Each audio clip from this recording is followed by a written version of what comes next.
What's up, guys, and welcome back to the channel. It's your boy Jones in 4K, bringing you guys another Forza Horizon 5 drift tune and build video. Now in today's video, we're going to be diving into the 2022 Fast and the Furious Widebody SRT Hellcat Redeye. We're going to get into the build of the car, followed by the tune, and then we're going to take it out to the mountain to see if we can restart the zone and also put down 1 million points. Okay, so diving into the build of this car, the only option we had for the conversion was the drivetrain, and obviously we left the rear wheel drive for drifting. For our clutch, we have race clutch. For our transmission, we have the 6-speed race transmission. For the drive line, we have the race drive line. For the differential, we have the drift differential.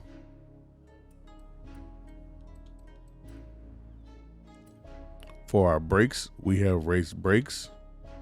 Springs and dampers, we have the drift springs and dampers. For the roll bar, we have the race front roll bar. We also have the race rear roll bar. For the roll cage, we have a race roll cage. And then lastly, for the weight reduction, we have a race weight reduction.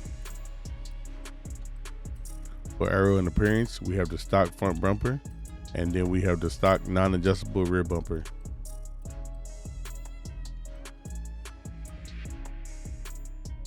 For the tire compound, we left the stock tire compound. You could also choose the Horizon semi-slicks or the Hot Wheels semi-slicks.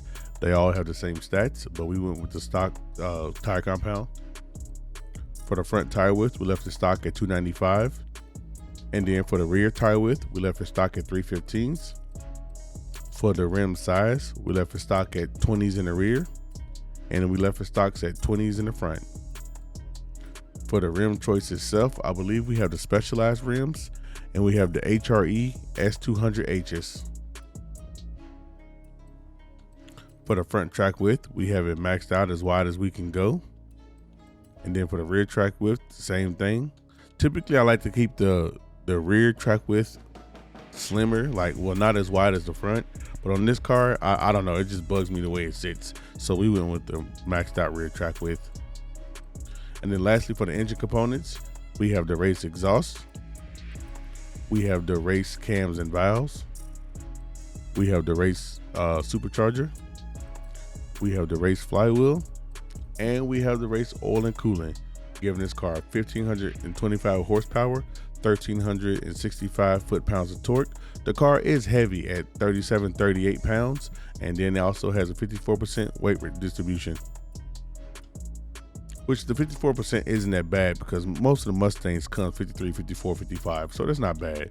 But this car is super heavy. Then diving into the tuning, for the front tire pressure, we have 40 PSI in the front. We also have 25 PSI in the rear. For the gearing, we have a 327 final drive, a 246 first, a 180 second, a 149 third, a 125 fourth, a 108 fifth, and then a 096 gear. For the alignment, we're running -5 degrees camber in the front. For the rear camber, we're running -0.3 degrees. For our front toe, we're running 0.4 degrees toe out in the front, and then -0.6 degrees toe in the rear. And then lastly, for our caster, we're running 2.7 degrees front caster. Moving on to the roll bars, we have 40.1 in the front, and then we have 28.0 in the rear. For our springs, we have, so this is actually I changed the wheels. So this is actually supposed to be 672 in the front, and then as low as it can go in the rear, which is 387. So it just changed because I changed the wheels. So we have 672 in the front spring, and then the lowest you can go in the rear for this setup is 387. For our ride height, we have 4.9 in the front and then 5.5 in the rear.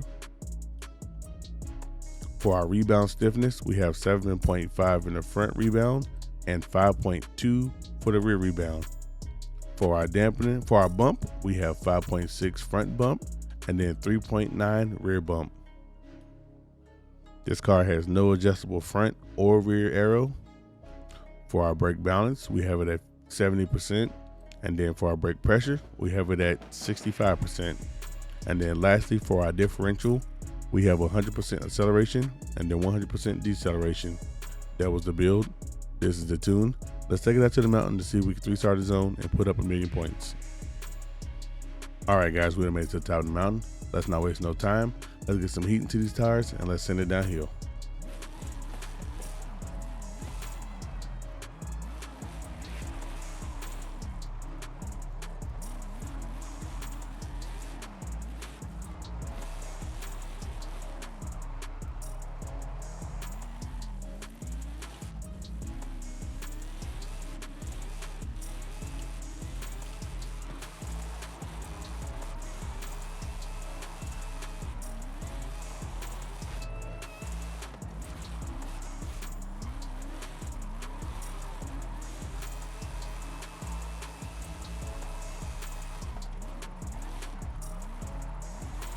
All right, guys, so I know it's been a little late for me to get this build out this week.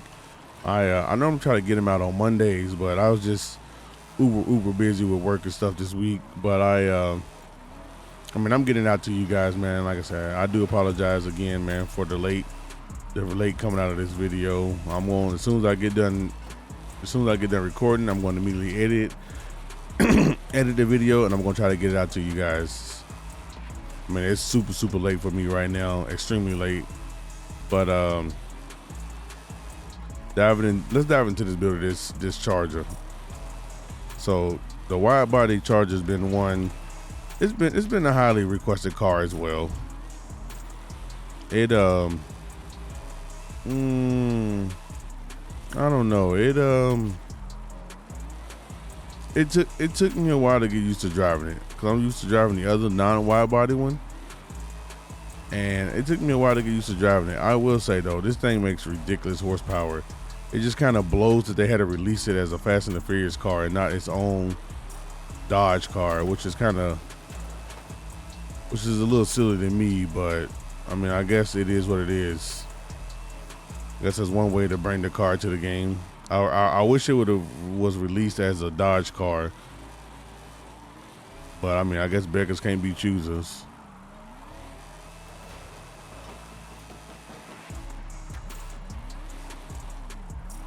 I will say though, for 3,700 pounds, this car is pretty nimble. I mean, it's thick. It's a thick boy. She's thick. But it's pretty nimble for a big car. I had 2 runs downhill, both very successful runs, 1,000,000 plus easily. I don't know, like, is it me or does the motor just sounds off? Like the exhaust just sounds horrible. Like it just, I don't know. Like I wanted to run it without the exhaust because it sounded better, but the exhaust just, I don't know, it kills it. It kills the sound, man. It makes it sound funny. But don't sleep on it though. I mean, this car makes 1,500 horsepower and it needs it. It needs all of it. Trying to slide this heavy car around with 1,000 horsepower, man, it was a test within itself, honestly.